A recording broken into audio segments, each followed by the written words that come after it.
The Plot Against America by Philip Roth. 4. January 1942 through February 1942. The Stump. Allen was discharged in January 1942 after forsaking first the wheelchair and then the crutches, and over the course of a long hospital rehabilitation, having been trained by the Canadian Army nurses to walk unassisted on his artificial limb, he would be receiving a monthly disability pension from the Canadian government of $125, a little more than half of what my father earned each month from the Metropolitan, and an additional $300 in separation pay.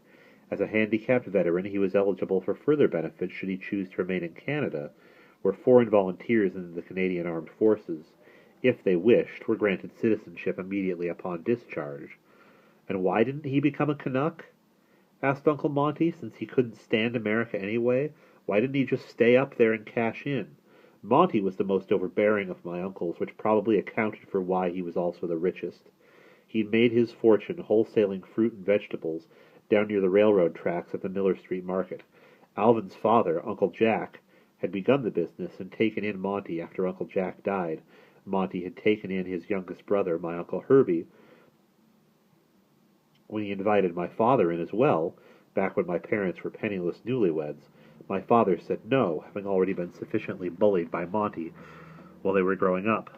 My father could keep pace with Monty's prodigious expenditure of energy, and his capacity to endure all manner of hardship was no less remarkable than Monty's, but he knew from the clashes of boyhood that he was no match for the innovator who'd first gambled on bringing ripe tomatoes to Newark in the winter-time by buying up carloads of green tomatoes from Cuba and ripening them in specially heated rooms on the creaky second floor of his Miller Street warehouse. When they were ready, Monty packed them 4 to a box, got top dollar, and was known thereafter as the Tomato King. Well, we remained rent-paying tenants in a five-room second-story flat in Newark. The uncles in the wholesale produce business lived in the Jewish section of suburban Maplewood, where each owned a large white-shuttered colonial with a green lawn out front and a polished Cadillac in the garage.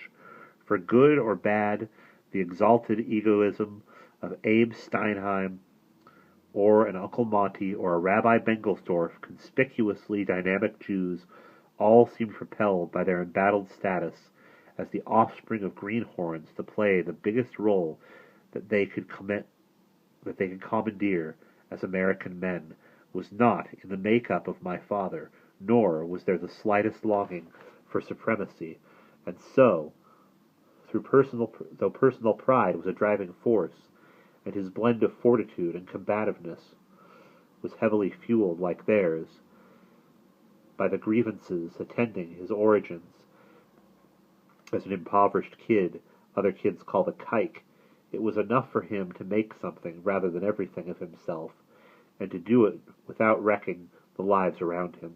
My father was born to contend, but also to protect, and to inflict damage on an enemy didn't make his spirit soar as it did his older brothers, not to mention all the rest of the brutal entrepreneurial mockers. There were the bosses, and there were the bossed, and the bosses usually were bosses for a reason, and in business for themselves for a reason, whether the business was construction or produce, or the rabbinate, or the rackets. It was the best they could come up with, to remain unobstructed, and, in their own eyes, unhumiliated, not least by the discrimination of the Protestant hierarchy that kept 99% of the Jews employed by the dominant corporations uncomplainingly in their place. "If Jack was alive," Monty said, "the kid wouldn't have gone out the front door. You should never have let him go, Herm. He runs away to Canada to become a war hero, and this is where it lands him, a goddamn gimp for the rest of his life." It was the Sunday before the Saturday of Alvin's return, and Uncle Monty, wearing clean clothes instead of the badly stained windbreaker and splattered old pants and filthy cloth cap that were his usual market attire, was leaning against our kitchen sink, a cigarette dangling out of his mouth. My mother was not present. She had excused herself, as she generally did when Monty was around. But I was a small boy, and mesmerized by him, as though he were indeed the gorilla that she privately called him, when her exasperation with his coarseness got the upper hand. Alvin can't bear your president, my father replied. That's why he went to Canada. Not so long ago you couldn't bear the man either. But now this anti-Semite is your friend. The Depression is over. All you rich Jews tell me, and thanks not to Roosevelt but to Mr. Lindbergh. The stock market is up, profits are up, business is booming, and why? Because we have Lindbergh's peace instead of Roosevelt's war. And what else matters? What besides money counts with you people? You sound like Alvin, Herman. You sound like a kid. What counts besides money? Your two boys count. You want Sandy to come home one day like Alvin? You want Phil, he said, looking over to where I sat, listening at the kitchen table, to come home one day like Alvin? We're out of the war, and we're staying out of the war. Lindbergh's done me no harm that I can see, I expected my father to respond. Just you wait. But probably, because I was there and frightened enough already, he didn't. As soon as Monty left, my father told me, Your uncle doesn't use his head. Coming home like Alvin, that's not something that's going to happen. But what if Roosevelt is president again?